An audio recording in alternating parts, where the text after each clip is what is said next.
All right, welcome to another episode of the Ellipsis show. This episode, I'm very excited because um, I can't wait to talk about this. But listen, this topic is not complete. All right, the name of this sermon is called "Money Schemes Are Necessary," but it's not complete. Okay, so what I'm about to lay out here is really I'm going to discuss the things that may seem like it's a problem, but the way that America functions, it's not a problem. Okay?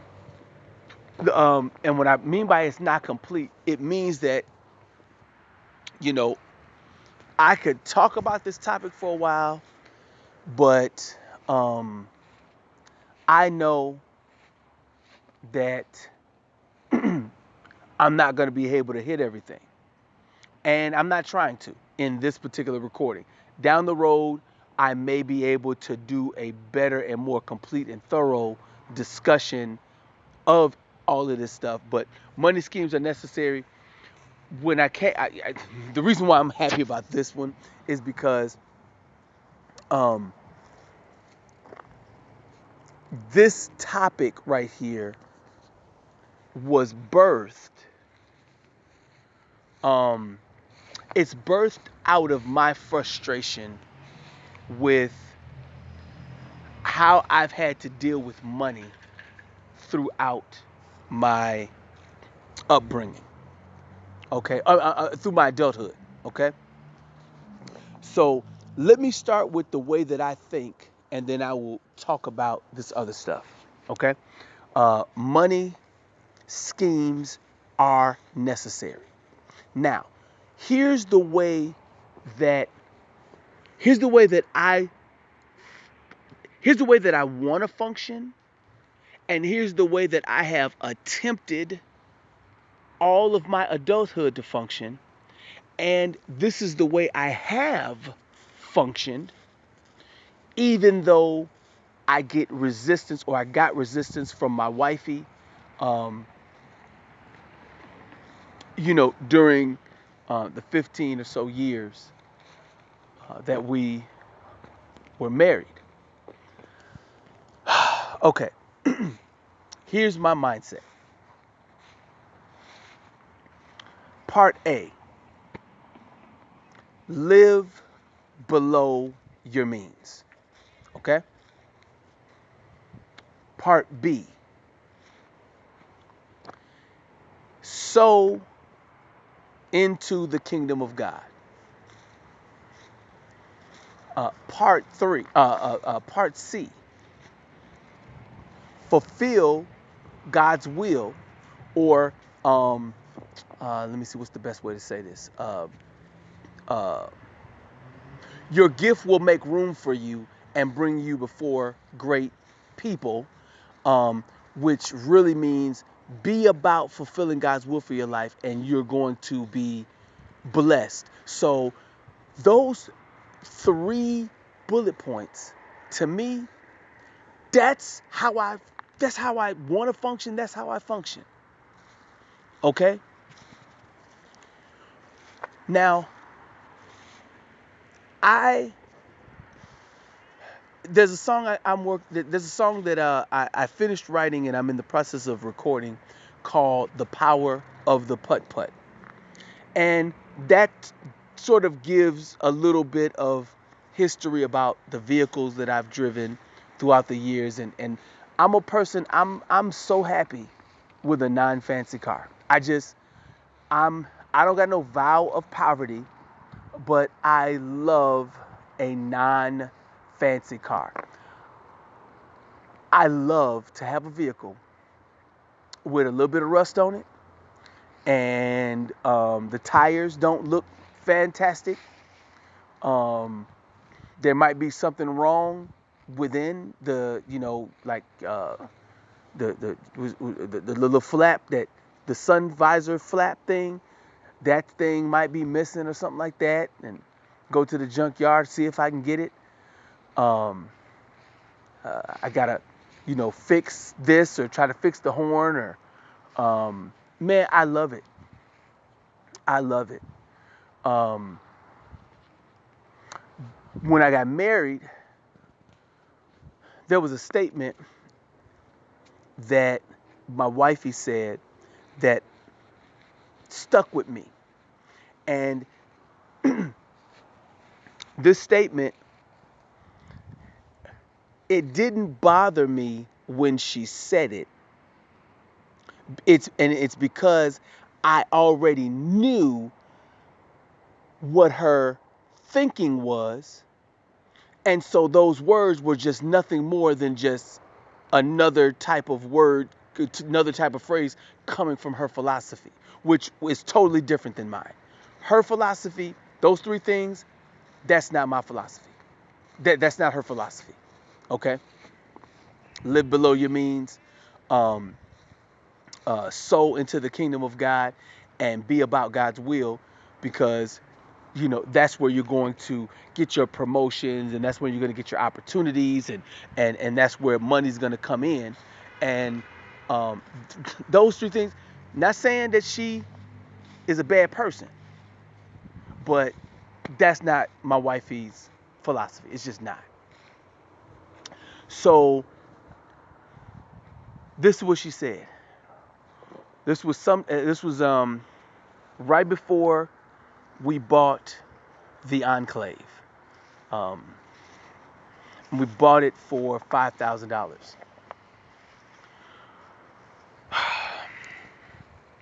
What she said is Matt, you're a master sergeant, which means I should be driving something better than this. And this was a van. I have a Chrysler Town and Country, and this van has seen us through. Uh, this van is a little bit older in my family than I think my daughter. I think we got the van before my daughter was born, if I'm not mistaken. I could be wrong. I just had to look at when we got it. But bottom line is that this van is at least 5 years in my family. And at this point right now, it's got 340,000 miles on it. And it still drives. It's got small little problems. And when she was driving it for a little while, and when I put in the song, is that this vehicle really, um, that she learned as much of a lesson as she could learn by driving that vehicle. And so if you ever listen to Power of the Putt Putt, whenever I get that done, find that, because I think you'll understand at least one piece of my understanding or my ideology when it comes to vehicles. Now, when she said, you're a master sergeant, so I should be driving a better vehicle, um, I believe that I'm phrasing her right. I believe that I'm not paraphrasing or misquoting her. But whether she said, you're a master sergeant, we should be driving better vehicles, you're a master sergeant, blah, blah, blah, I should be driving a vehicle, better vehicle, you're a master sergeant, you should be driving, however she said it, the main dominant phrase is, the two dominant phrases are, Matt, you, because of your job and because of, how much you make or, what your status is, your vehicle, the type of vehicle you're driving should match that status or match that money. And that's the part that I don't like. So now, my wifey, throughout the course of our marriage, she has had four vehicles where, that were kind of like she was the main person. Okay. Now, the first vehicle was, we went together to buy her a big old van. And then another vehicle was the Benz. We had like a Benz truck or whatever. Now, There was a vehicle. There was a van with a wheelchair lift, right? So that's another. That's a third vehicle. Then the fourth vehicle that was kind of like dominantly, um, you know, put it with her was the Jeep Cherokee that she got, and then the and then the Enclave. So all five of these vehicles, all five of them, and there were more vehicles. I had, we had a Volvo. I had um, some teal van that she liked to put her feet up. That was the only one out of all the vehicles where she could put her feet up and it was kind of comfortable. Anyway, out of all the vehicles that I've had in my all those five vehicles that I mentioned that she had sort of a, that was she was mainly driving. Um, all those vehicles, I had my hand in purchasing them, whether it was me buying it myself, with where my money or my stuff had to put it together, or it was money in the bank that was, in the, in courts, it's community property. Um, you know, Money that I made from my job, or if she says, no, I bought it with my money, in theory, if if if I've paid all the bills and you got money left over from whatever you doing or whatever she was doing, then you can look at it as I bought it with my own money. But if you would have paid all the bills first and then my money was left over, then you would have bought that. You know what I'm saying? So it's semantics. It's all semantics. Okay? It's semantics.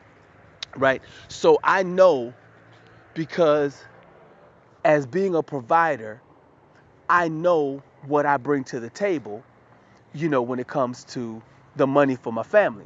So those five vehicles. Now, the two vehicles I want to hone in on is the Mercedes-Benz vehicle, the Mercedes-Benz truck, and the Enclave. Now,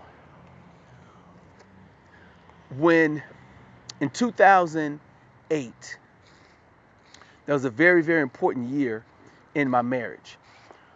That is when I ended being unfaithful to my wife. And mind you, all of this is going into money schemes are necessary. Okay, all of this, it fits in there. I promise you that I'm leading right to it. I'm going right directly to it. But I need to say this other stuff so you can kind of understand where I'm coming from. Now, um,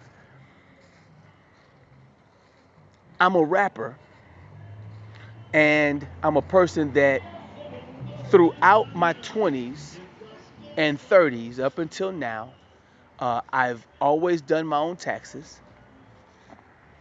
Um, I've always had a, um, I've had my mind in ministry. Okay, and what I mean by that is, you know, I'm giving money to the church. So when you take that and you come down and sit down and do your taxes, you there's a way that that stuff works out. And if you're not really astute in terms of donations and all that other stuff, then you kind of don't know, I should give at this level because I'm going to get the tax deductible. When it says this is tax deductible, what that means is that it reduces your taxable income. And without going into a long thing about it, um, I've the things that I spent in sort of as a business, or an idea of a business as a Schedule C business, sole proprietorship. I've been able to sort of make sure that I kept the balance of, you know, what I'm spending related to, creating opportunities, and going years at sometimes without having much music productivity or perceived music productivity. You know what I'm saying? Like, it's it's it's really tripped out because, you know, when I if I'm driving around thinking of a song and I write the song down, I'm working on that business. But you may not see the material benefit of that until I release the song. And if I never have what would be considered a hit song that gets out there where people are throwing money at me, for different songs, if I never get to that place, am I successful? Am I doing what God wants me to do? Do I have a business?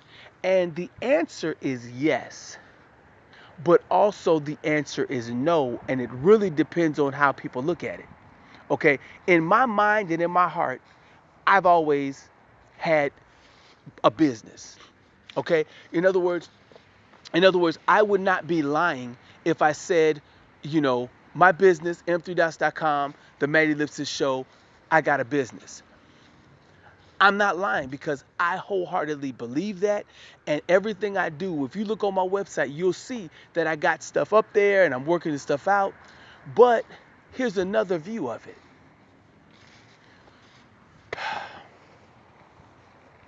Because of the way that um, I went to church, there's a belief that I believed, and I no longer believe this. Okay, I no longer believe this. But for pretty much all of my 20s and well into my 30s, I believed that my pastors and church leaders were the ones that would take me to whatever it is my destiny would be. In other words, I thought that you go to church and your pastor recognizes your gift and he brings you up front so that you share with everybody, and then there's a kind of the congregation understands, whoa, Matt is doing blah blah blah, yeah, he can do it, and then whatever, and then the pastor, um uh he and some of all of his pastor friends, they say, hey, you know what, this man, we want to train him to do whatever it is God wants him to do, and so I'm going to send him to your church. And Matt, are you willing to do this? Yes sir, yes ma'am. And so then I start making rounds to all the churches within the organization of those churches, and then I'm recognizing, and they say, hey, you go over here, you go over here. And so now it's a ministry that's recognized. My business, I never looked at it as a business, like, I'm selling shoes, selling cars, selling this. Yes, I know that, yes, it is, but I'm not doing it for the world. I'm not doing it for a profit. I'm doing it for God, which means when I come to church, I was looking for my pastors to see what I'm doing and take it to the next level, meaning that they were not, I don't want to say responsible, but they were stewards of me. Meaning that every week I'm coming to church giving and sowing and tithing and all that other stuff, and I'm being obedient to that part of it. And not that I'm supposed to reap from the pastor, but there is a loyalty that from the pulpit that they expect from all the members.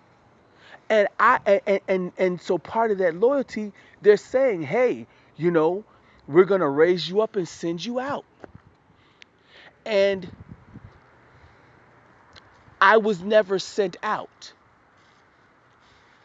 And I'm not sad about it, but it is something that I'll never ever forget. I'll never forget how by the time my son was born and I'm sitting in California, and this is 2011, 12, and 13, I got the lesson, hey, Matt, you know what? No one is going to ordain you. No one is going to take you and move you to all these levels. All the stuff that has happened because I've been moving you around. And you have been taking opportunities that come to you, and you've been a good steward of your talent. And again, I've always looked at it as ministry. I've never looked at me as a rapper as a business. And so one of the problems that I ran into, and this is not a problem, it's not really a problem, is that in 2013, um, my wife, my wifey, she brought me before the pastor, and he said whatever. I wasn't there when she explained her problem with me. Okay, but what she said was, what he said to me was, if you've been doing music for 15, 20 years or whatever the amount of years it was, how much should you be making by now? And that statement or that question, it had some, it had a premise that was wrong. And that premise, it, it was offensive. But it wasn't the pastor I was offended with. I was more offended with my wifey.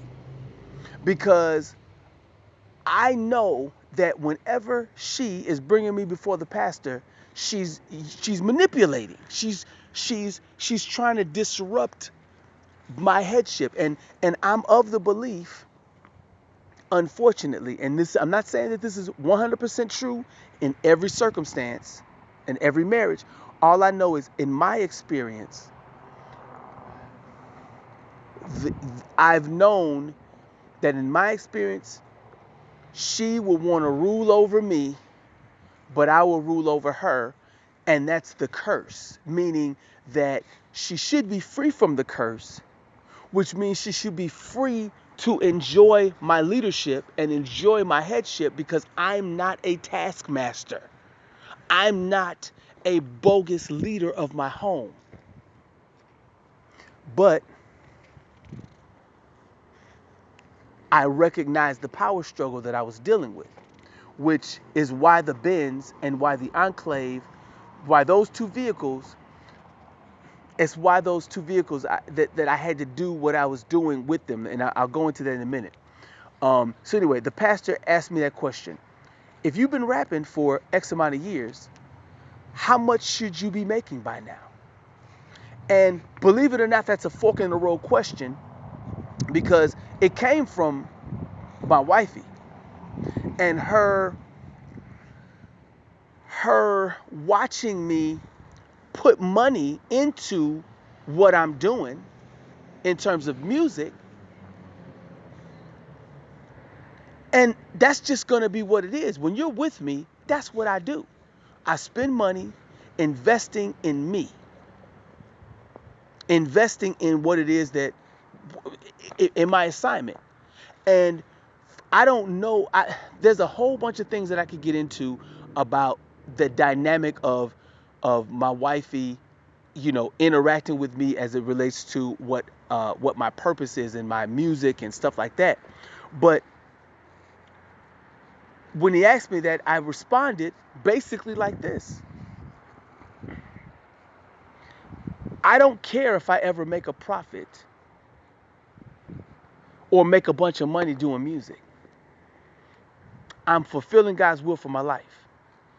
And I write songs, I record songs, I release, produce and release songs. That's what I do for my living. That's what I do. I don't go out and I don't go hunt deer. I don't watch football. I don't go gamble. Um, I don't drink beer after work. I don't smoke weed. There's a lot of things that a lot of people do that I'm not interested in doing. The only thing I want to do when I get off work is I want to write a song.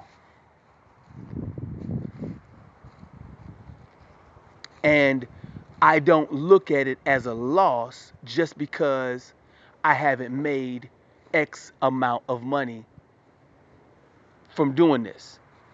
Okay? I know we're in a capitalist society, but the challenge is that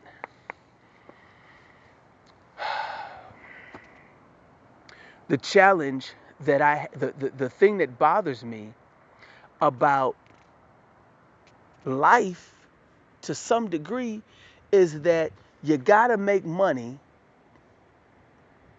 but at the same time, you really don't have to make money. And I hate to say this, like this. But when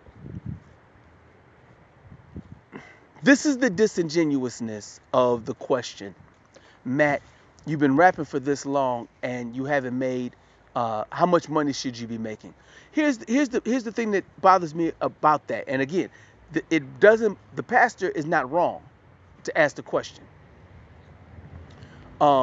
because he's not living with me. He's not benefiting from my military career. Because mind you, here's the thing: the time that my wifey went to the pastor to set this whole meeting up, you gotta understand, for 3 years I was making over $100,000 a year. And then when that assignment was over, now I'm back in the Midwest, and now I'm down to making 40,000 from one job, and getting ready to start my reserve job, going back to working two jobs. And so, when I go that one's going to be at least 25,000. But instead of her, I'm not going to get into the whole construct or whatever, because I'm making my point. But the now our money is leaner and lower, and the place that she wanted us to move, which I gave into it, made it so that the money was going to be stretched even thinner. Okay? And so now I'm living way above my means at that time. So I'm stressed out. Why? And it's because I'm following her. I'm letting her rule the decisions in some respect. And don't get me wrong, when I have these problems, I know what to do. I go right to God and I follow number 2, and that is sow. Anytime I'm dealing with a situation where things are really tough, I go sow. I put money right into the offering basket. I write on the doggone envelope, or I write on whatever. And I don't care who looks at it like it's stupid. That ain't their faith. That's my faith. I'm activating my faith. And so I know, and this is my presumption. Listen. I don't know about churches. I don't know about every church. All I know is it's probably got to be, let's say you're a church leader. I don't know if you are a church leader if you're listening, but church leaders. My father was telling me about this one leader that he got a chance to know one of the family members of that church leader. And when he was talking to that family member of the church leader, that person said that, and he was quoting the church leader saying, "We're gonna get out there and get this money." And there was other things like that. Okay, now that's powerful stuff to me. Like, whoa, whoa, whoa. And I have heard that leader speak, and if that's true, it might not be true. It might not be true, and I'm not saying it is. Okay, so I'm not trying to pass on a story. That's why I'm not using the name.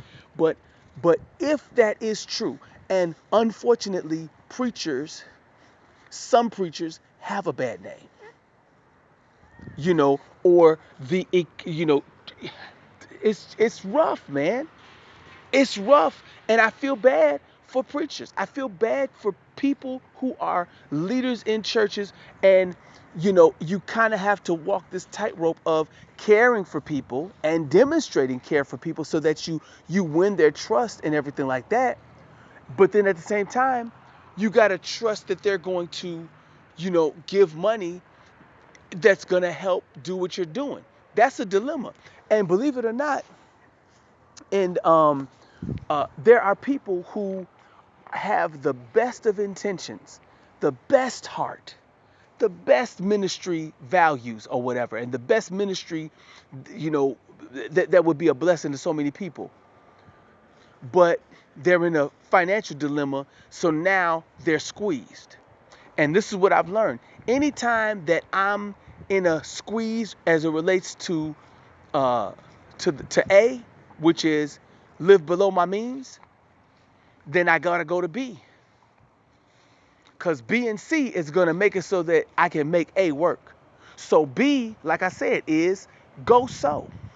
I sow into the kingdom of God, even if it's $1, a dime, a quarter, my time, whatever. Man, I start sowing and sowing and sowing and sowing and sowing. And listen, here's the thing: when you give to the poor, you lend unto the Lord, and He will repay. So, man, this stuff works, man. Pastor Brian taught it. This is not a I tried that type of gospel. No, it works. You have to understand it, and you need to live it, and you need to understand that that God is involved with you, and you got to make this stuff work. And most people give up. And if you give up, and if you're faint of heart, if you're slack in your administration of the ministry that God gave you, which, do I believe that God gave everybody a ministry? I do. Not everybody does, but I do, because you've got an ability to do something. Whatever it is that you're called to do, you can do it for money.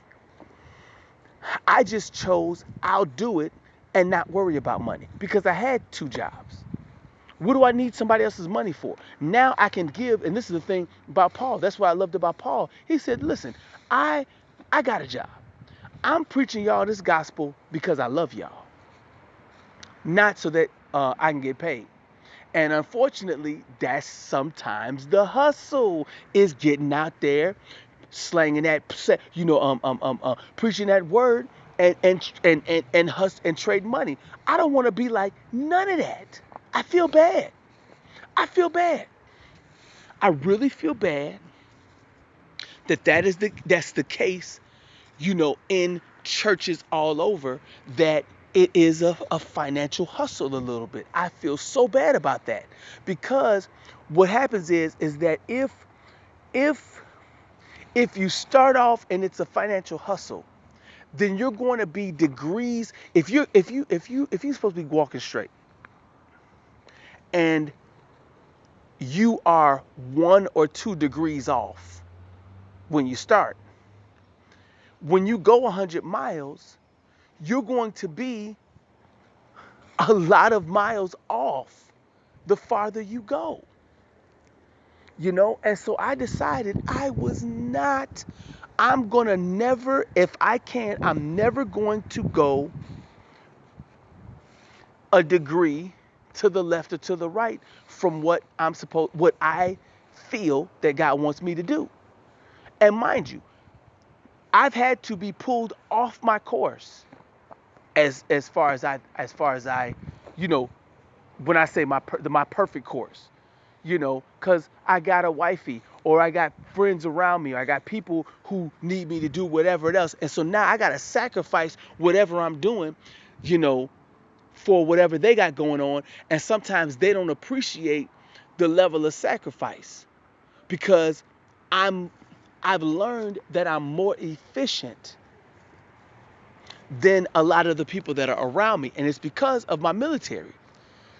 Military people, man, we operate at a high level of efficiency in a lot of areas. I'm serious. I mean, listen, here's the thing. Check this out.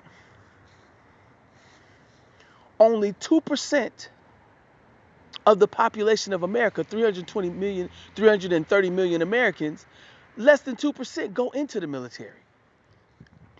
So that's how many people operate like military in their regular lives.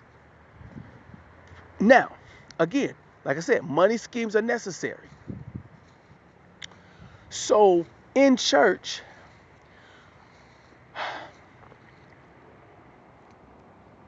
when when I would say I've got 5 or 6 stories that happened from the time that I started rapping in church, when they asked me to get on the mic, and it was at the Power of Music conference where Pastor Eric Dorsey was he was the speaker for all 3 nights, and I rapped on all 3 nights. From that time period up until the pastor asked me, You've been rapping for so long. How much should a Christian rapper that's been rapping for as long as you, how much should he be making by now? Okay, from the time that they let me rap for the first time in front of the entire congregation to the time that that question was asked, I have 5 or 6, at least 5, and probably way more than 6, but I got at least 5 stories of me bringing my my CDs to church to make it a business and do what people, do the, okay, here I got some CDs, and and each time except for one, Pastor Watkins is the one scenario where it went differently than the other times. But every single time there was some type of roadblock that smacked my whole setup out of there. So by the time I'm getting asked the question, what should you be making by now? Of course, I'm not going to say, well, what about all the times that I was blocked? I'm not going to say that. And at the time, I didn't even think about it because it didn't matter. Didn't matter. And you know why it didn't matter? Because I was fulfilling God's will for my life every single day, every single song. So I'm fine. I'm fine. I'm content. I'm happy. Right now, you can go to my website. You can find a 50-song album for $10. And if you ain't got $10, it don't doggone matter. You can just listen to them right from the website. And because they're on Spotify and you got $10 a month to pay for Spotify or whatever whatever the money, whatever the place where you can listen to music, you can listen to my music on all those outlets because they're in the system. And every one of my albums, the first one, second one, third one, the one I did with Conclave Download, my group, and then I did some other little singles here and there or whatever, and then the 50-song album, bam, and I did a few more, little albums after that, but the 50-song album, that's the one I'm like, yeah, that's the boom, because, yeah, anyway, that's a harvest from within me because I was sowing into me. Okay, so whatever. So, now if people buy, now, here's the thing. Those 5 stories, the one story that involves Pastor Elton Watkins, he's the leader of Zion Covenant Church. What he did was he wrote me a check for like $500 and bought all of my CDs and then put them in the book room. And do you know how much of a blessing that was? And you know what I did with the $500? I went and made more music. I made more music. Oh, I was like, wow. I'd never seen that before. And I will forever thank that man. Because let's say he had not done that. I'm pretty sure that I'd still be in this position, but because he did that for me, because he bought $500 worth of my CDs and put them in the church book room. And I was not worried about the money, but that enabled me to go to my next level. Oh, I remember Pastor Eric and me. We were talking one time, and somebody had broken into my car. I had manufactured 200 CDs, and I had them in the back of my car, and somebody busted my window and took the whole box of CDs right around the church. And I was talking to Pastor Eric about it, and he said, well, they got the CDs, but I guess they'll be blessed listening to it. And we laughed about it. True story.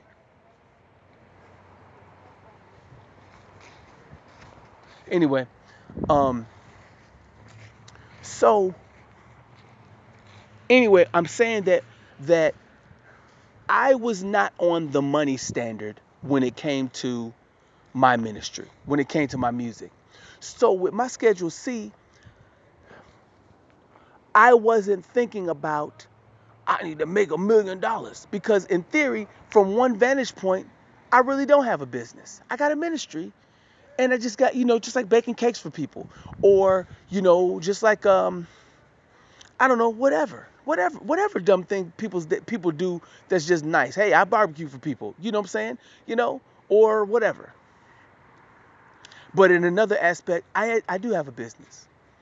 So am I speaking with a forked tongue when I say that? I don't think I am. And it's not for anybody else to judge.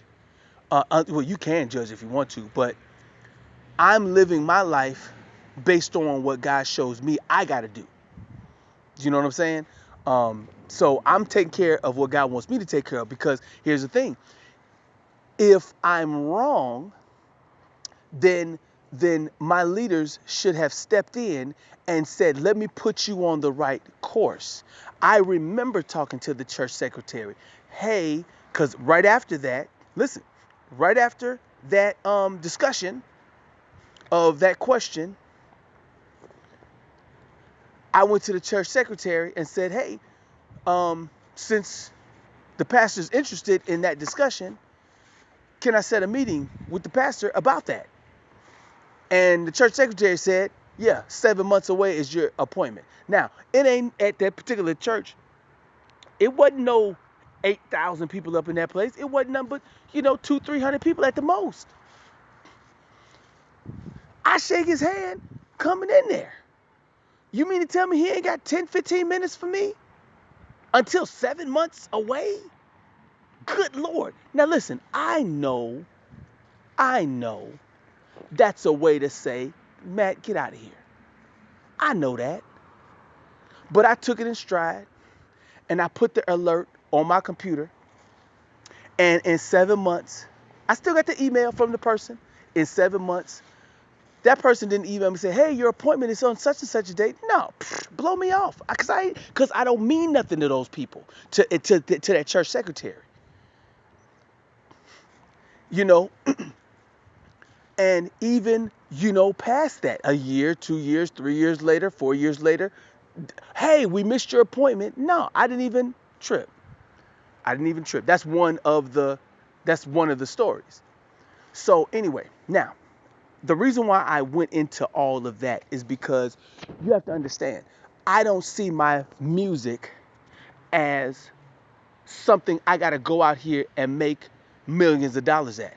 I don't care if I make millions of dollars. I don't care. Because you know what? I got my integrity. I got my words, my experiences. I can be 100% kingdom of God. I could be 100% me. 100% authentic. And the words I got to say, because I'm not for sale like that. I'm just not. I'm not for sale. You can hire me to do some stuff, but sometimes when you pay me to do something, you really cheapen. Sometimes I'd rather have a gas card than cash from a person for something I'm doing. Why? Because with cash comes one mindset, with a gift comes a different mindset. Do you know what I'm saying? Even though in theory it's kind of the same thing. But anyway, now, let me talk about the Benz and the Enclave and how it relates to my business. And we are getting to money, schemes are everything, okay? Or, this is part of it. So now, when in 2008 is when I ended my infidelity. And what I found out is that when a man is unfaithful to his wife, she gets an apology, she gets leverage, and she gets a consolation prize. Okay? When a man cheats on his wife, she gets an apology, she gets leverage, and she gets a consolation prize. And that is how I started 2009. I started 2009 with my wifey having an apology for me, leverage over me, and the consolation prize. What's the consolation prize? She says, Matt, I want a Benz. Now I told her, I said, wifey, now I'm going to say to you, I didn't say it like this at all to her. Okay. It was much nicer. I was very, very, you know, sweetheart, because she got leverage. But I'm going to say it much more explicitly and much more down and gritty. Okay. Now, Matt, I want a Benz. Wifey, that's a dumb idea for us to get a Benz. We got this vehicle, which I had a Chevy Cavalier at the time, and then we had another vehicle with a wheelchair lift. Yes, but Matt, listen, we're starting a business called Melaleuca, and so we need to look like we're doing fine, and then that's going to help attract people to what we're doing. I said, well, why don't we work the business and then let's be successful at the Melaleuca business so that we can buy the Benz. Let's actually buy the Benz with the money from the business. My paycheck, if we get a Benz, it's because my job paid for the Benz. And if we're going to get a Benz, we're going to have to take out a loan to get a Benz. And because ain't no money in the account enough for a Benz. We got enough money to take care of the bills. Yeah, but I want a Benz. Right, but it's not the best move to get a Benz. Yeah, Matt, but you cheated on me, and I'm hurt. Well, you cheated on me too. Yeah, but I want a Benz. You cheated on me. It was much worse than mine. Mine was very small. Mine was not as big as yours. Yeah, but do you really want to have a Benz? Yes, I want a Benz. Go get a Benz. Go ahead. So she goes out, and I go to God. I'm like, Lord, this, you know, she, so what God showed me, um, he said allow her to do it. Allow her to get the vehicle. And in retrospect, now that happened in 2009, that we got that Benz. Now, right now, I'm recording this in 2020, in November. And I'm gonna tell you something. That was one of the greatest decisions, following God on this thing. Now, getting the Benz was always. There's never a moment I will ever say that getting that Benz was a smart decision, because it wasn't. But how I responded and how I dealt with it, that's where God's genius reigns supreme. Okay? Money schemes are everything. Now, when we got the Benz, I started to drive around and notice people's license plates. I noticed that there were people who had different types of plates. So I inquired about those types of plates, and some of the plates were, well, I do this, and so I got these type of plates. And I'm a car dealer. I buy 3 cars a month or something like that. So I'm a car dealer and just whatever. I just learned all kinds of stuff. So I learned that you can use, and because I'm a paralegal and I do taxes, I learned that if you have a business vehicle, or if you use your vehicle for business, it's a business vehicle. And because I'm in the government, they got government vehicles. And so I was deep into knowing about the proper usage of a government vehicle. And my first job, I was a mechanic in the military, and you couldn't take any of those vehicles and just be driving them around in town. No, anytime you hop in a government vehicle, you need to be on government business before you do whatever. So I understood the philosophies of that and being a good steward over a government vehicle. Okay? And all the vehicles that I've had in my in my life, all my putt-putts, I know how to manage the stuff, right? I know how to manage. So the way I looked at the Benz is if she wants to buy the Benz to give the facade that we are, doing well financially, then my taxes, my business, my music business can reflect that, because that's what she said. That was the original purpose. She said we need to look like we got money so we can make money. Not, she didn't say let's make some money with this Melaleuca business and let's use, since your last two paychecks on this particular assignment is coming, instead of us using it for a down payment on this $6,000 loan that ended up being like $9,000 paid for a vehicle. Instead of us using this for a down payment, let's use it to invest in the business. No, she says we're going to use some of that money to invest in the business, and we're going to use it to down payment on the business. So I'm sitting over here, you know, I'm financially strapped and stressed. And I started a new job, and that's where I started my job as a paralegal up at Fort McCoy. So I'm driving back and forth from the west side. Now listen, my big brother Kevin, he gave me a Chevy Cavalier. So I got a Chevy Cavalier that I got for free from my brother. And then I got this loan for this ridiculous dumb decision Benz. Okay? Now, believe it or not, the Benz is being purchased over time by the Chevy Cavalier. Because the Chevy Cavalier is driving back and forth, driving 4.5 hours back and forth, driving 4.5 hours up on Sunday night, Monday morning, so that I can work Monday, Tuesday, Wednesday, Thursday. And Thursday night, I drive back from Fort McCoy back to the west side of Chicago to our home. I did that for over a year, and I was mad, but God taught me a whole bunch of stuff. And so when I got the chance to do my taxes for the 2009 tax year, he showed me. He said, Matt, this is what God showed me, because I learned a big lesson. I'm not going to get into it. Well, okay. All right. Let me get into the lesson that God showed me. Okay. When I came off the MOB, that MOB in 2009, I was making something like 5,000 a month, something like that. Right.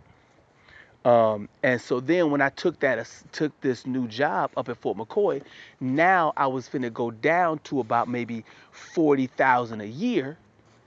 But then I would have my reserve job, which means, I didn't really pay that much attention to how much I was making from the reserves, but I ended up making around, you know, like 42, 43, 44,000 from my civilian job and about 25,000 from my reserve job. And I did that, you know, man, that was the bomb. And in other words, I didn't see, when I was going into it, I didn't see that it was going to be that much money. And not that that's a lot of money, but, getting up to almost $70,000. And I want to say this closer to, I got to look back at my notes to make sure that I'm straight, my taxes, whatever, but I'm giving rough figures.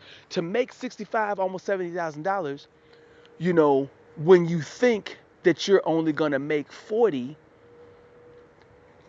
and you're spreading yourself, or I was spreading myself between two states, man, I was so happy. So I made sure that my tithes matched the amount that I made, right? So that was the first thing. If I was a little bit under, I made sure that by the end of the year, boom, I was good on that. Put a little offering on top of that, of course. God loves a cheerful giver, right? Time for offering. Yay! It's so funny. Be at church. Um, um, um, hey, okay, it's time for offering. Yay! Just like, remember Pee-wee's Playhouse? We're going to say the magic word, or whatever, the word of the day, or whatever the word is, and the word is offering. And okay, how are we going to give? We're going to give an offering. Yay! Yay! right? So we're all trained to be like Pee Wee's Playhouse. It's time to give an offering. Yay! When most people want to be like, man, please. Anyway, okay. Now, so um, so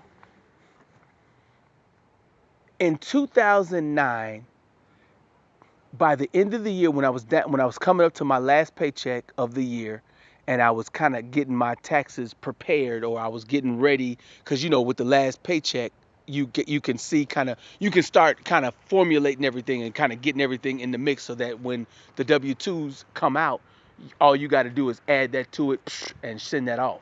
So this is why New Year's to me is so powerful, because I resolved that I'm never going to complain to God about money, how much I got or how much I don't got. I'm never going to, because God showed me that because I spent the whole 2009 complaining about working in 2 states and having that Benz, and I was mad.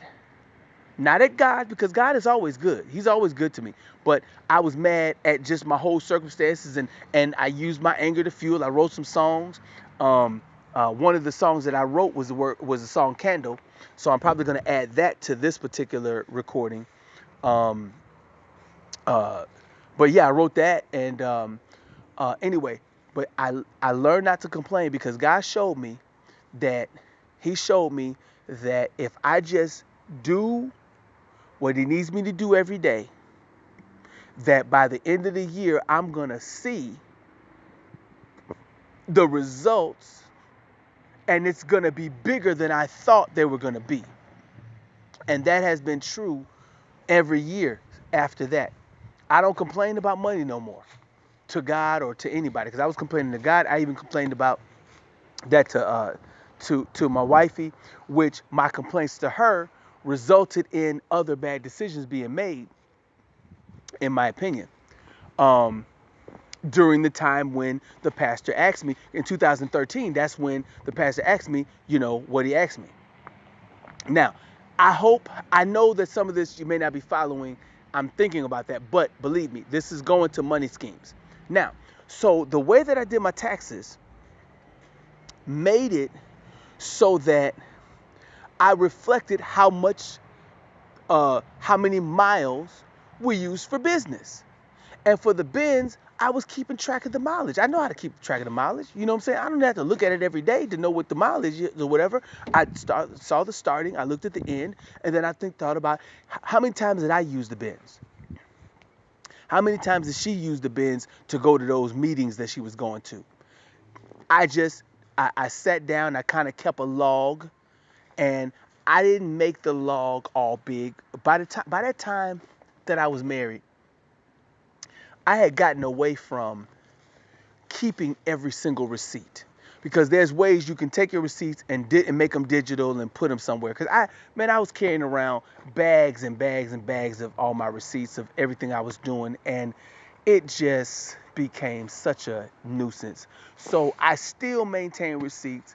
I still got all that stuff, but I've learned to make it a little bit easier for me, because um, because I'm a better steward of, I've grown in my stewardship and my stewardship abilities. So anyway, the point is that I managed I figured it out.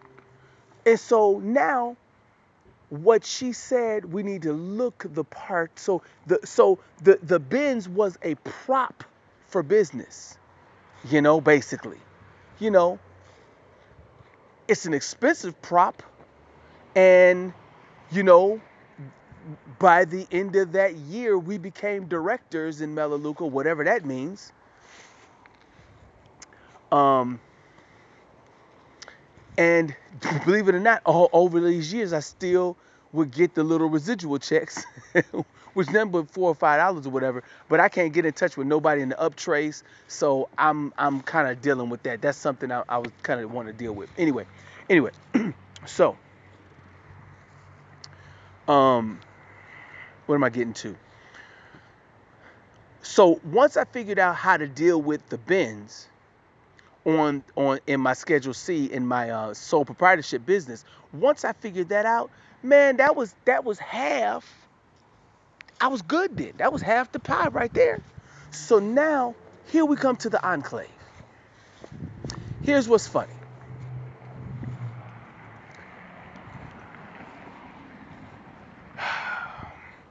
Do you know I was just about to kind of I was just about to go into um I was just about to kind of go into an argument that I was having about the enclave. I was just about to go into it.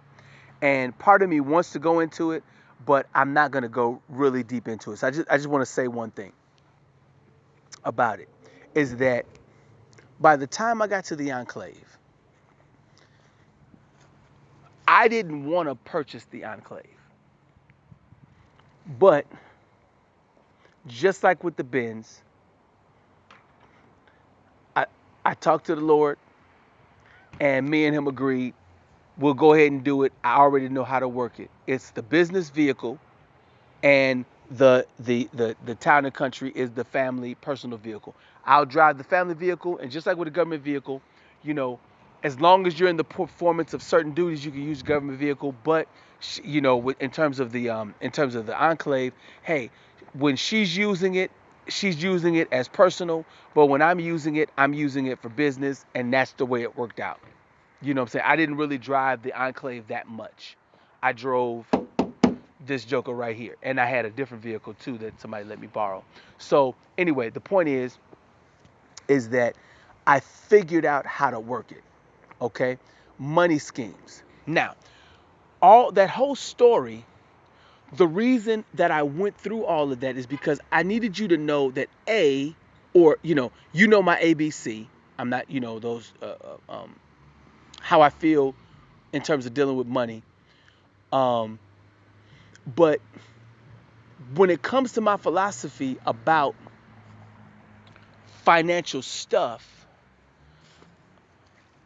sometimes you have to live differently than than you want to live. I've had to live above my means because it made her happy, and I just had to deal with it. And so what I did was I learned how to, you know, deal with it on my taxes, deal with it in my business, and I learned to sow. I learned, man, I'm talking about I did so much sewing over the years to make sure that I counterbalanced um, everything that happened, all the stuff that was happening. You know what I'm saying? Because I'm not a person that cared living around the Joseph. And I remember while she was driving the Benz, this is what I wanted to tell her. This is what I wanted to tell you. When she was driving the Benz, she came up to a fork in the road where she had to. Now we stretched. Now she got a nice Benz. She got her Benz, and the money is tight. You know, as I expected and as I foretold. But now it's time to get a tune-up. Now it's time to do an oil change. Tune-up over $600 for a tune-up. Now here's what she does. Here's what ends up happens. She foists the vehicle onto me. And what I mean by foist it onto me, to foist something is to give someone else your problem and walk away. And that's what she did. She said, Matt, you need to get rid of the Chevy Cavalier. It's not gonna make it to California. And had the mechanic, his name was Octavio. Yeah, you need to. The vehicle is not gonna make it to California. And she's crying. It's not gonna make it to California. So I relent and do what they wanted me to do, which was I gave away the vehicle, the Chevy Cavalier, and then took the Benz to California. And you know that that was now I'm driving that Benz, and then she's going to get a vehicle. She went and bought a vehicle that's lower. You see what I'm saying? So I peeped that little switcheroo. Now I'm dealing with the oil change and tune up for 600 some ridiculous dollars. You see what I'm saying? And I can't be, or I choose not to be upset. And that's why putting them into certain. That's why I'm not upset, because they're a storyline, and they are a way for me to explain this stuff. Okay, because in other words, my philosophy was right, but the wifey wanted us to do something different than what I felt was right, and then in the end, I still got to deal with the problem in anyway. You know what I'm saying? I'm the one that got to deal with it. And I kept that vehicle. That vehicle died in 2004 or 2014 or 2015. I can't remember exactly at the moment. So I made that vehicle last from 2009 all the way to 2014 or 15, and that Joker was it was a beater by the end. Okay. All right. Now, money schemes, money schemes. In other words, what I'm saying is that I know that my philosophy, when it comes to money stuff, for me, I'm comfortable in what I'm doing. Whatever anybody else does, I don't. I it, it I know what I'm doing for me. Okay. Now, money schemes are necessary. What I wrote in my little notes here is I'm just gonna read these words: donations, lottery, taxes, social security, gambling, home ownership. Um, each of those, I got words for all this stuff. I have a lot of stuff to talk about in terms of all these, but bottom line is I call them money schemes. Okay, the lottery is a money scheme. Okay, it just is. Taxes, it is a money scheme. Social security, it's a scheme. Gambling is a scheme. I am not going to say that tithing is a scheme,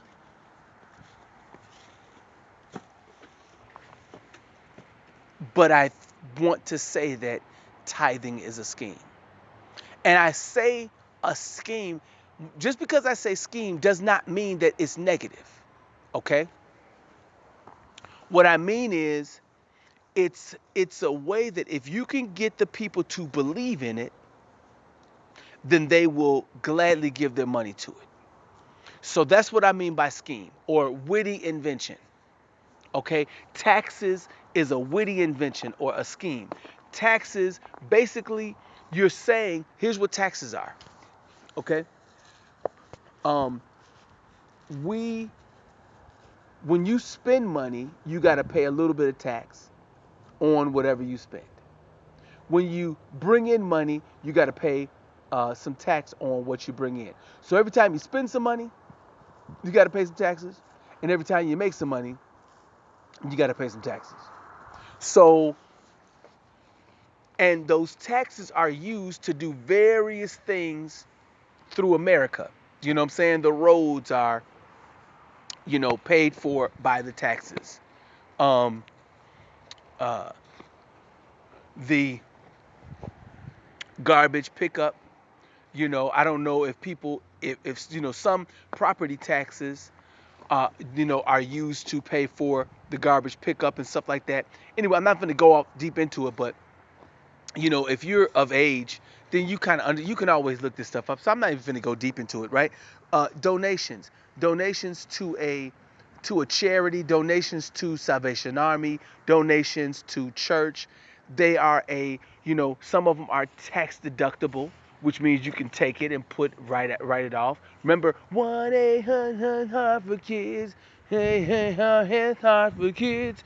1-800 kids. Donate your car today. And what they would do is you donate whatever your junk car is. You give it to them. They kind of fix it up a little bit, and then they have an auction, right? They take your scrap of metal vehicle, and then they have an auction, and somebody buys your vehicle, and now you've got rid of your problem. You've given it to somebody, and the auction people, they keep the money and they do whatever they're gonna do with it. You see what I'm saying? So, and it's a big man. There's a bunch of auctions, man. You should go down to one of them auctions, right? You know what I'm saying? It's huge, huge. So Donations is a big deal. And then when I've donated a vehicle or a couple of vehicles to those to those type of Victory Auto Records is the one that I remember in Illinois.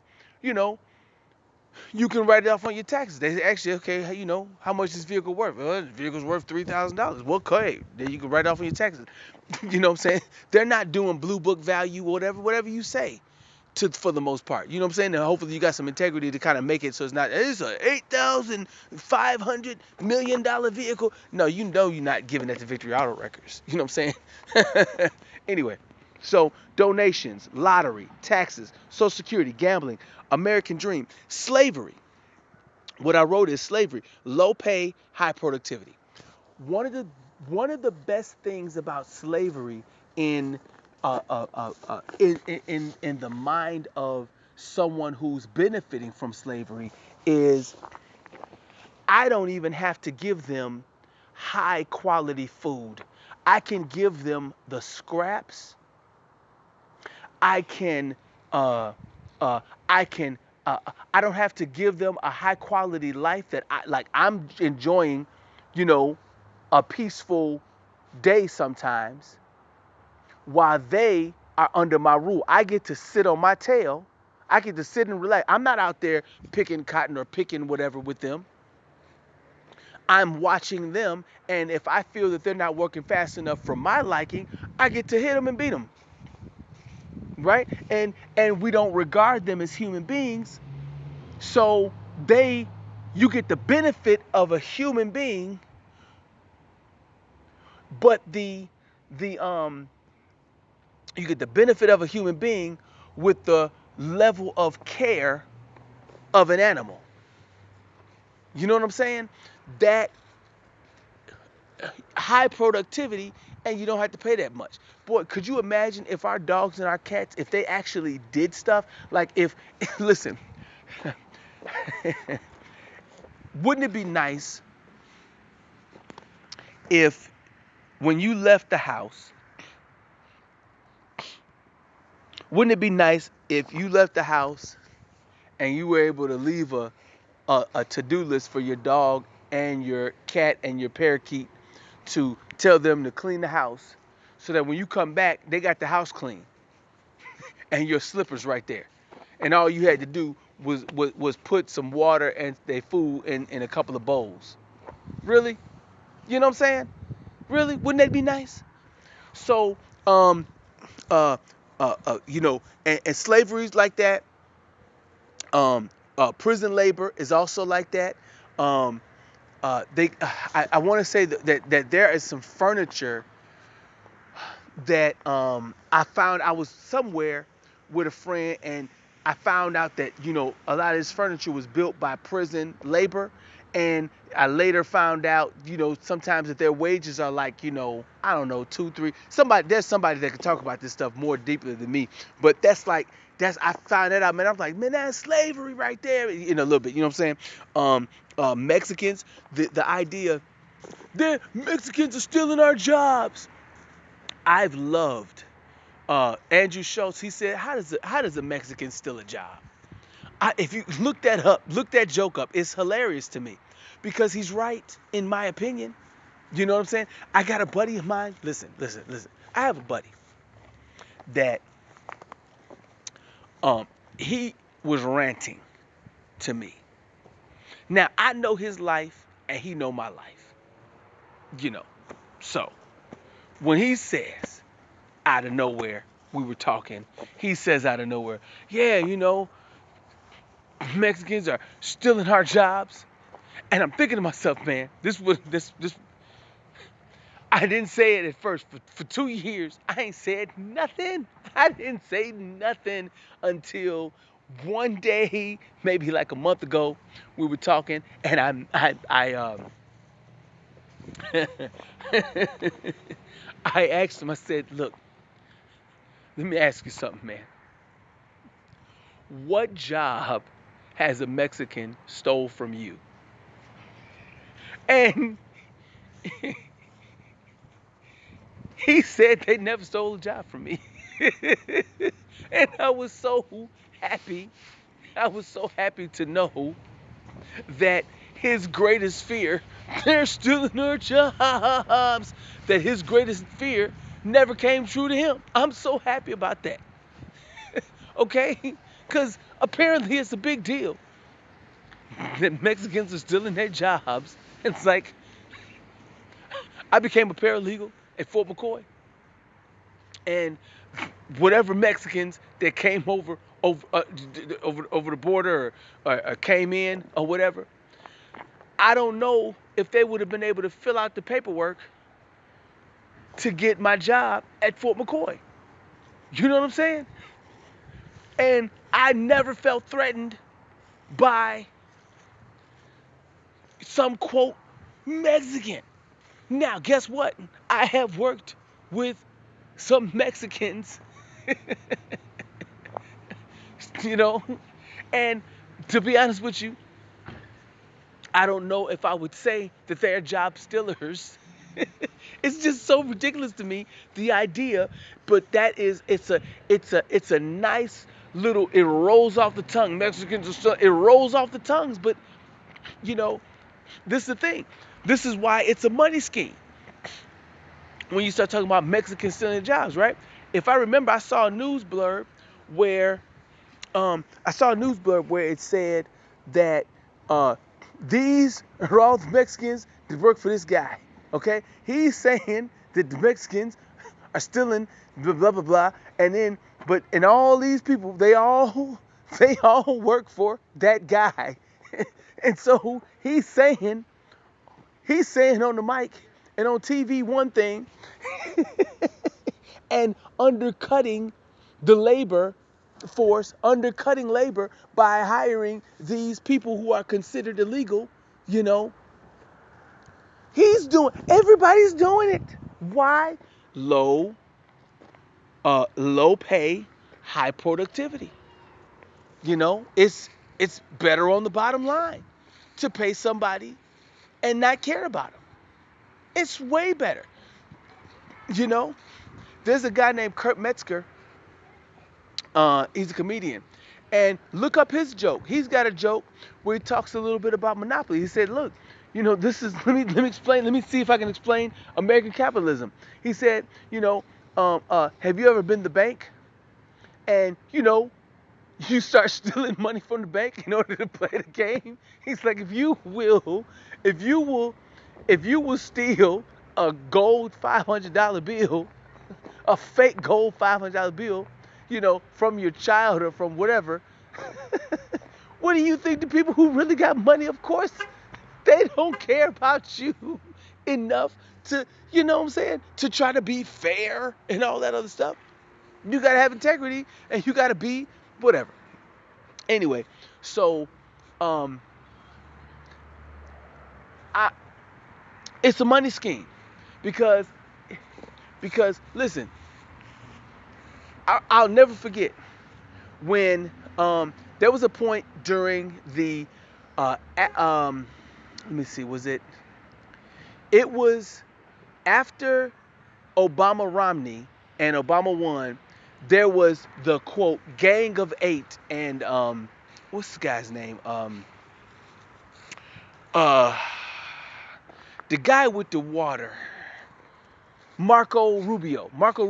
He was part of the Gang of Eight, right? So all these guys, Gang of Eight, and what they were, we're going to try to fix the immigration problem. Now I paid attention because here's the thing: if you're going to fix the immigration problem, I want to see y'all do it. And they spent about 7-8 months not doing nothing, talking about it, and then it just went away. And then, when Obama's presidency is winding down, now President Trump is talking about it, right? He's talking about it, and Mexicans, blah blah blah, whatever. But if the Gang of Eight, if they really intended to fix it, it would have been fixed in 2012, 2013. Them 2 years, you could have had it all solved. But no, the reason why it wasn't solved is because they did not want to solve it. If you want to solve it, then solve it. It's a money scheme, because here's the deal. if you really want to solve the immigration thing, if it's a problem, I don't think it's a problem. I think that it's working exactly the way that it wants to be worked, that it's supposed to be worked. It's perfect. Here's why it's perfect. You got a certain group of people that hate the Mexicans because they're stealing our jobs. So now you got those people hating those people, right? And then that puts the people who are, the job stealers. Now they work and they do their thing. They're not harming nobody in my opinion, at least, or whatever, right? But they're benefiting from the fact that it sort of uh uh uh, uh people prefer to pay them over, paying higher wages. And the culprit is not the Mexican, the job stealer. It's not him or her, and it's not the people on the sideline saying, like my friend, they stole my job. Wait, what job? Well, not my job, but somebody's job got stole, right? Um, those two people are not the culprit. Who's the culprit? The employer is the culprit. If so, instead of riding around looking for people's papers, right? Like I think it was Arizona. Instead of taking people's pay, walking around, because they got skin that looks like it's Mexican, right? Instead of going up to them and trying to, take their papers, you go to all the employers and you make it against the law. If you have somebody that is an illegal alien, then the employer goes to jail for 7 years if it's that big of a deal. But it's not. The employers, they never get put on the carpet for that. Never. Not that I have never heard of an employer going to jail. Meaning, and what I mean by employer, I'm talking about somebody who I would consider a white supremacist. Okay, okay. Somebody that I ain't seen it. But I do know ICE roundup. The ICE is coming to town and they're looking for all their illegals, right? You know what I'm saying? It's such a um and the thing about it is it's working perfectly. That's the way they want it. Because then certain people are scared all the time. And it ain't the people who should be scared, if that's really a problem. That's why the Gang of Eight in 2012, just look it up. Just go back. Go back and look up some of the video press conferences. The Gang of Eight, 2012, 2013 immigration. Just look that up and you'll see what I'm talking about. All Donald Trump in 2015 and 2016, he wouldn't have been able to talk about immigration. It wouldn't have been an issue if they would have solved it. And I watched it because that was the first time I really was like, okay, you know what? I done voted in the first one. I done voted in the second one. This is my third time voting. That was my fourth time voting at the time. Fourth election that I voted in. Now, I want to see what y'all been talking about this problem. I done heard you talk about it over here. And then to run up again. And then the third time. Now, let me see y'all solve it. And they ain't do nothing. That means they don't want to solve it. So what the heck, I'm going to be sitting on the hamster wheel being mad with them because I know they don't want to solve it. Okay? So, money scheme, right? That's a money scheme right there. Money scheme. Unions being busted. I used to work at a factory. And the employer and the supervisors, they could treat the non-supervisors like crap because there was no union. And when a bunch of people decided that they want to have a union, there were certain people walking around, um, like my buddy, he's walking around with a union thumb down. Why? Because somebody told him to be union thumb down, And listen, I've only been in a truck drivers union before, and I'm in the military. We didn't have a union except for the police had a union, and I used to sit and I used to transcribe the meetings between the union and the management, and I learned both sides. I've learned what they are and what they do and how important it is and how I understand it. I understand it because I got a chance to hear them argue their points or whatever, and so I get it. I get why you want to bust a union, and I get why you want to have a union. I get it. That place I was working at, they needed a union. Management needed a rumps dusted off, in my opinion. But that's beside the point. Ponzi schemes. I don't know if you ever heard of those. Gifting circles.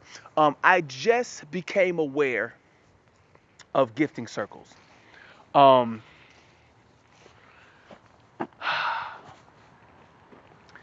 and when this came up, I want to say that I thanked God for it because, like, I see and understand what the goal is, and that that that started me on. There's some stuff that God showed me years ago that has been waiting for what a gifting circle is, and all this other stuff that I'm talking about, taxes and all this other, um, gambling and lottery and donations and stuff like that.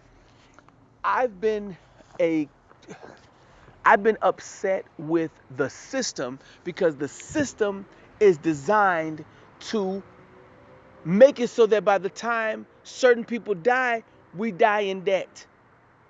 So that we're not living, and you almost have to like be like a video game and navigate through drama. You know what I'm saying? Because you living your life.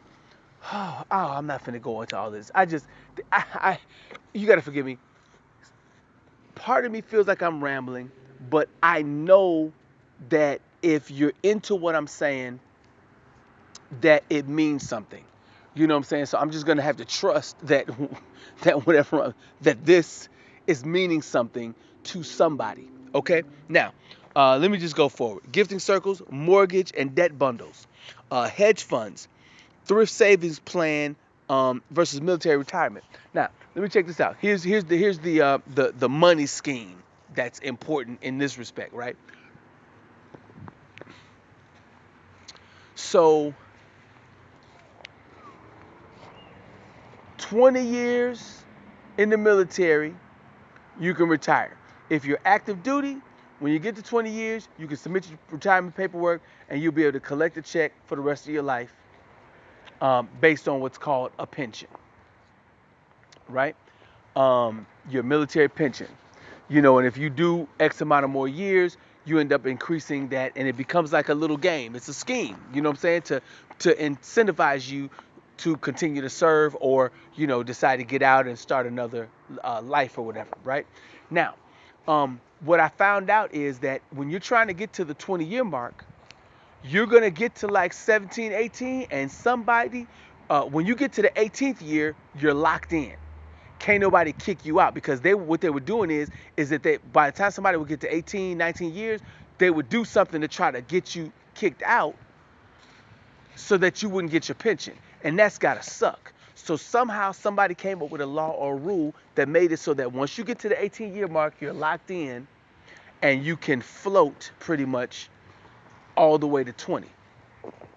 So, I got a chance to see that in effect, and that, to me, that was a good protection for people, because leaders, I don't know why sometimes people are jealous and don't want you to get to the 20-year mark and don't want you to get a pension. I don't know why people are like that, but it's only 2% of people in America that go into the military, and it's a fraction of that actually retire. So everybody should be wanting people to retire. It should be whatever. But here's what they did now. I want to say about maybe 10 years ago, 10 or 12 years ago, I saw the beginnings, and they really fully implemented it by the time I retired, that they were going to do what they could to phase out the the normal pension retirement or whatever. And what the goal was to do is make it so that their military retirement is the thrift savings plan. So it's a switcheroo.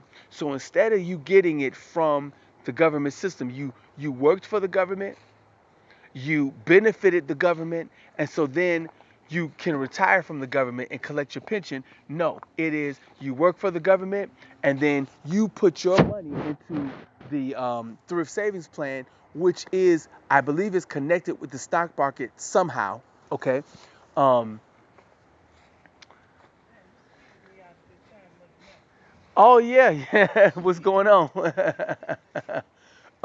So by you getting by it being in the thrift savings plan, now your money, you got to look in there and watch it grow and watch it get lost. And there are people who you know who have lost value and in it, and it's like all that you shouldn't have to be. You should be able to do that. Look, I'm not the person who came up with what a military is, and I'm not the person who came up with the rules. Thank God I started in the system where I had the benefit of the normal retirement system, for a reservist, and then, phasing in the thrift savings plan. So I got a chance to kind of benefit from both. And I feel bad for those going forward because if the thrift savings plan is connected to the stock market and you lose money, that's kind of messed up. You know what I'm saying? So it's almost like every military person, um, they need to seek some financial advice so that they can do what's best for them. You know what I'm saying? Anyway, all right. So um, the Christmas season is a money scheme. Okay, when you drive a car off the lot and your vehicle so-called depreciates, you lose such and such percent of the value once you drive off the lot. No, you didn't. You came up with that. That ain't really what happened. That ain't really what happened. You just do that. Um, the scam of credit cards, credit repair, credit score, it's a scheme. Now think about it. Oh boy, you got to improve your credit score. You need to make your payments on time or whatever, and you need to. Sometimes you don't have enough credit to get credit, or you have too much credit, and your ratio is this that, and the other. All of that stuff, it's a scheme. Now listen, I'm not saying it's bad. There, I'm not saying it's bad. I'm just saying it's a scheme. It's something that is not based on. If it's not, to me, here's the scheme. Anything that's not.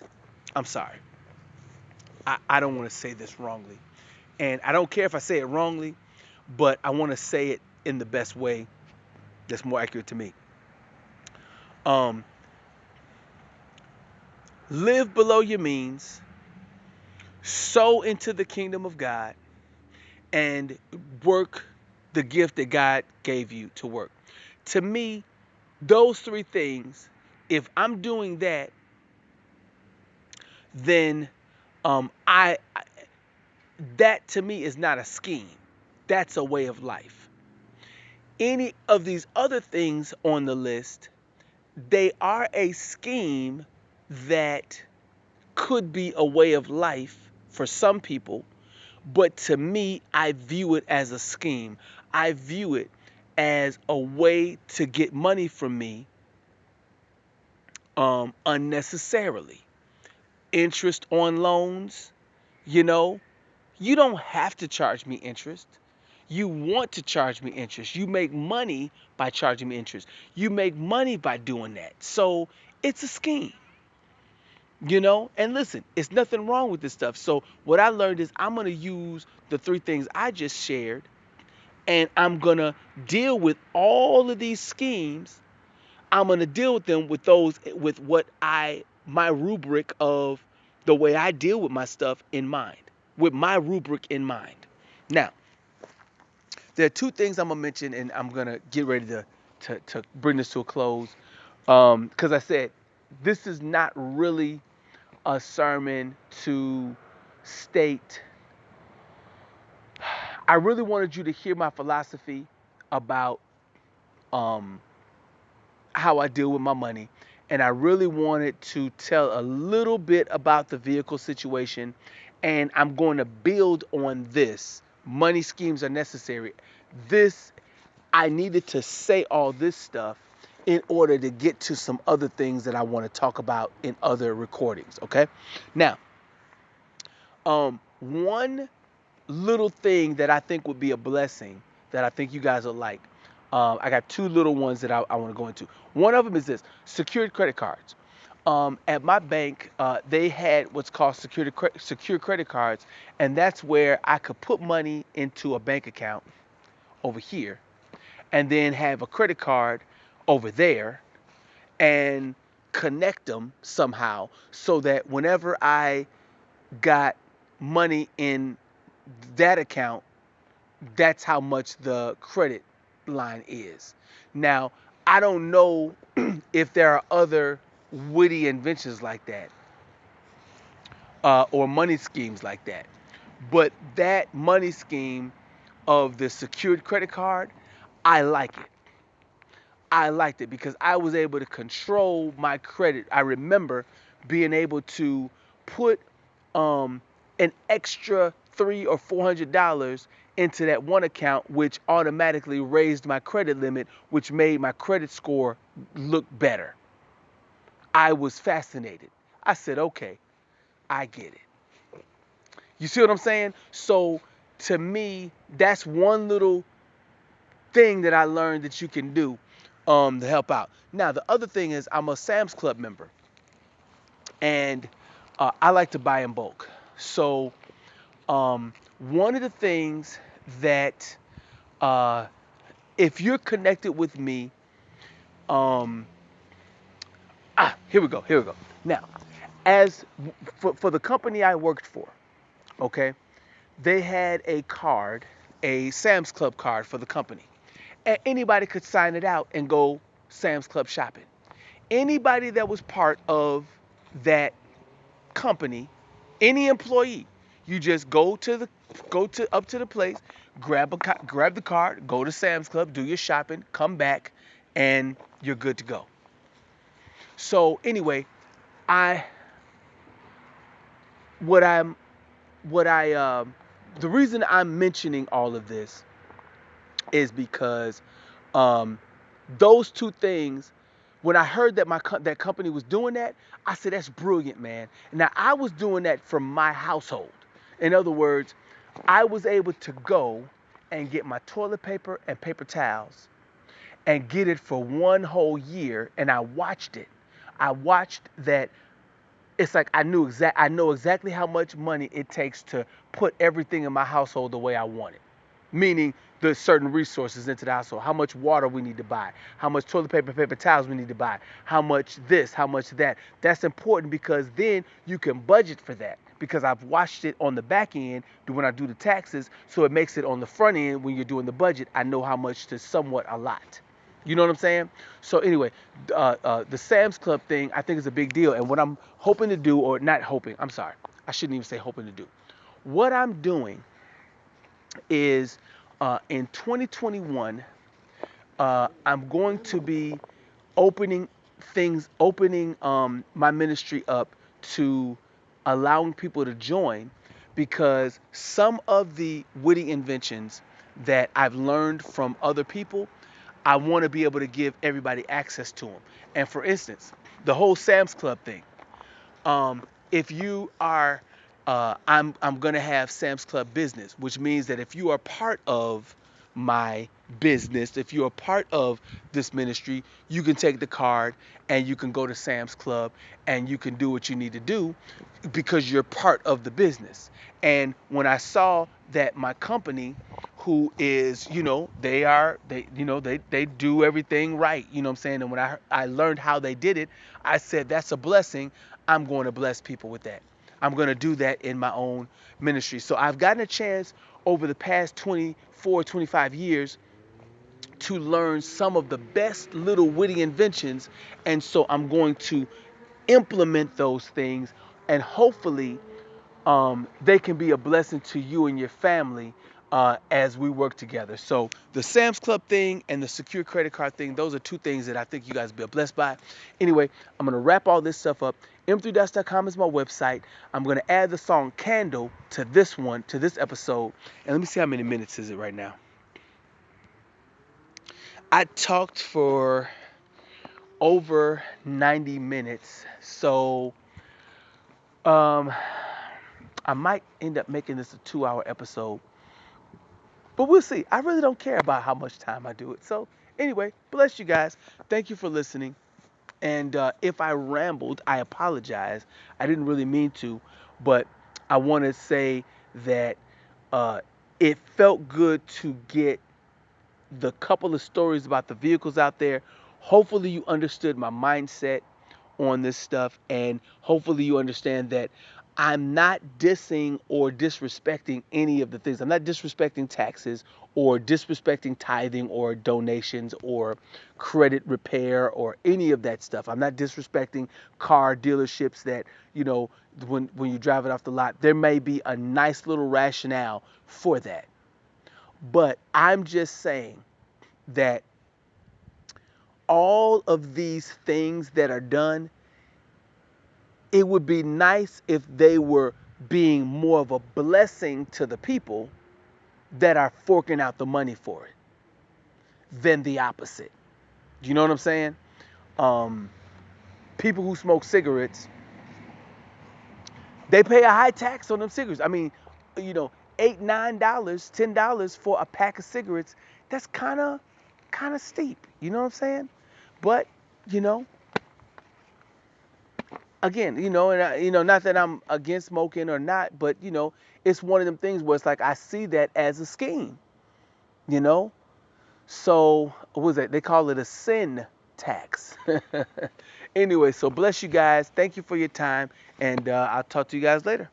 The spirit of man is a candle, enabling you to see and know his will, that you may be in tune with your mission, tune in your vision. That's why you must listen like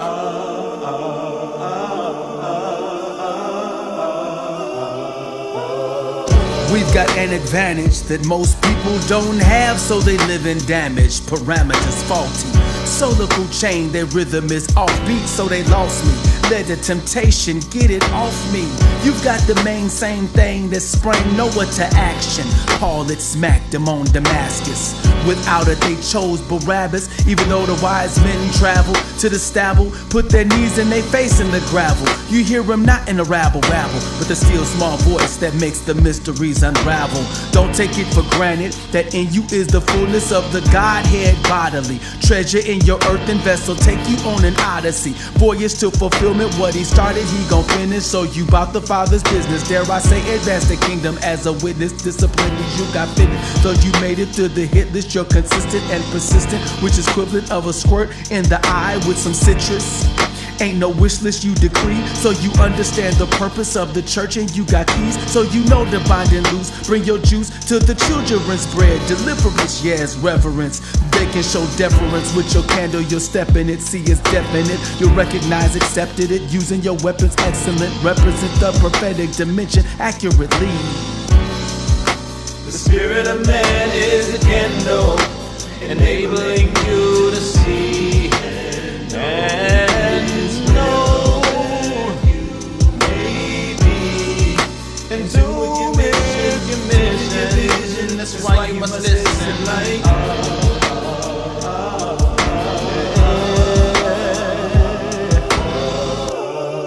the spirit of man is a candle, enabling you to see and know his will, that you may be in tune with your mission, tune in your vision. That's why you must listen like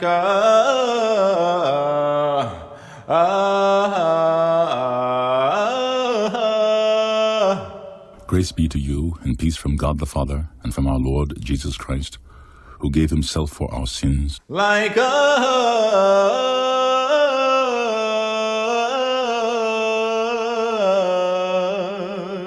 that he might deliver us from this present evil world, according to the will of God and our Father, to whom be glory forever and ever. Amen. like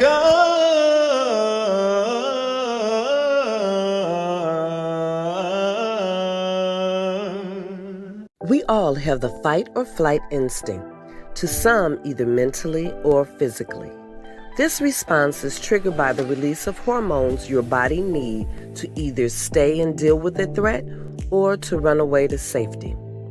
Top Flight Defense Incorporated is an organization that was established to meet those needs of women veterans of the U.S. Armed Forces. Women veterans have been known to soar like eagles.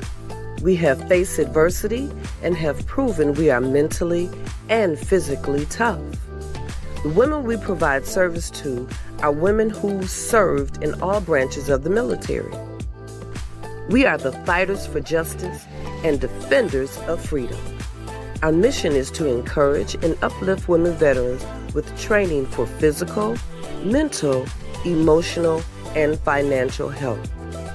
This training will help them go back to their communities to empower the women that live there. To learn more about our organization, you can visit our website at www.topflightdefenseinc.org or on our social media, facebook.com/Top Flight Defense Inc., instagram.com/Top Flight Defense Inc., or on Twitter, www.twitter.com/defense_top. We also accept donations. Our Cash App account, $Top Flight Defense Inc.